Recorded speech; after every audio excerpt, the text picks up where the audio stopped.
کون سی خواتین ovarian cancer کے لیے خطرے میں ہیں. یہ کینسر مڈل ایج خواتین میں دیکھا جاتا ہے، اس لیے اراؤنڈ 49-50 جب مینوپاز کا ٹائم قریب آتا ہے اس کینسر کے ہونے کا خطرہ بڑھ جاتا ہے. اس کے علاوہ اگر آپ کو کبھی انڈومیٹریوسس رہ چکا ہے یا آپ نے بچے نہیں پیدا کیے اور آپ نے فرٹیلیٹی ٹریٹمنٹ لی ہے تو بھی آپ کے لیے خطرہ بڑھ گیا ہے.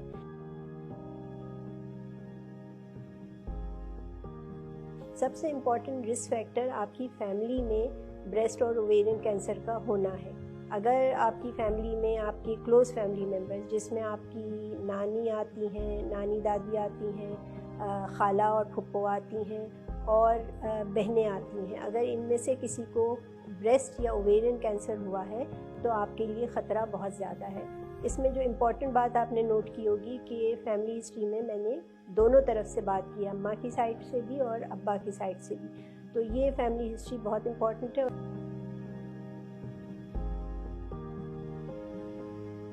اس کے علاوہ جو علامات ہیں ان پہ ہم بات کر لیتے ہیں کہ وہ کون سی علامات ہیں جن کے اوپر آپ کو نظر رکھنے کی ضرورت ہے، اسپیشلی اس ایج گروپ میں. علامات میں پیٹ کا پھولنا، پیٹ کے نچلے حصے میں درد کا رہنا، باول ہیبٹس کا آلٹر ہونا یعنی کانسٹیپیشن ہونا یا کوئی اور چینج آنا جو آپ کا نارمل نہیں ہوتا تھا، یا پیشاب کا بار بار آنا، یہ سب خطرے کی علامات ہیں.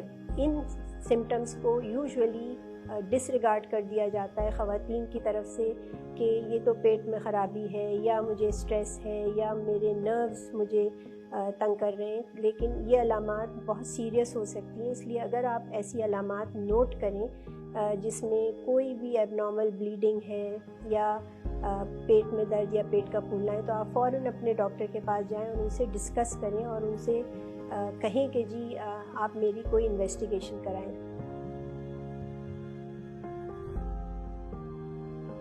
کیونکہ جو انویسٹیگیشن اس کے لیے کی جاتی ہے وہ بہت آسان ہے. ایک الٹرا ساؤنڈ ہوگا اور ایک بلڈ ٹیسٹ ہوگا. بلڈ ٹیسٹ ایک پروٹین کو دیکھتا ہے جسے CA-125 کہتے ہیں، جو کینسر کے ہونے نہ ہونے کے بارے میں اشارہ دے سکتا ہے. تو آپ نے اگر یہ علامات نوٹ کی اور آپ اپنے ڈاکٹر کے پاس گئیں تو آپ کے بیسک یہی 2 ٹیسٹ ہوں گے. اگر اس میں خدا نہ خواستہ کوئی بیماری پکڑی جاتی ہے تو پھر آگے CT اسکین یا کچھ اور کرایا جا سکتا ہے.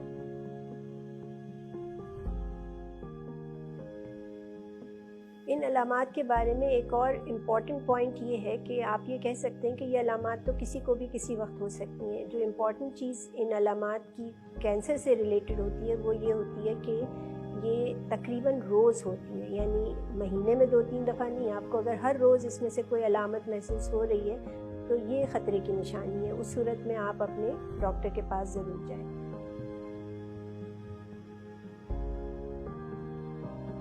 جب ایک دفعہ کینسر تشخیص ہو جاتا ہے تو پھر آپ کو اسپیشلسٹ ڈاکٹر کے پاس بھیجا جاتا ہے جس کو گائنیکالوجی آنکولوجسٹ کہتے ہیں.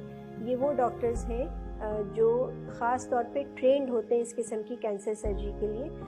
یہ کیوں کہا جاتا ہے کہ آپ ان ڈاکٹرز کے پاس جائیں؟ کیونکہ یہ کہا گیا ہے اور یہ دیکھا گیا ہے پوری دنیا میں کہ اگر یہ سرجری جس کی آپ کو اگر ضرورت ہے وہ ایک گائنیکالوجی آنکولوجسٹ کرتا ہے،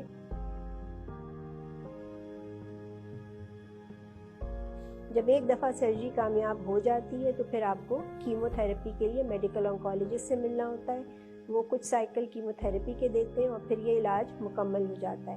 پھر اس کے بعد آپ کا لائف لانگ فالو اپ ہے جو آپ کرتے ہیں.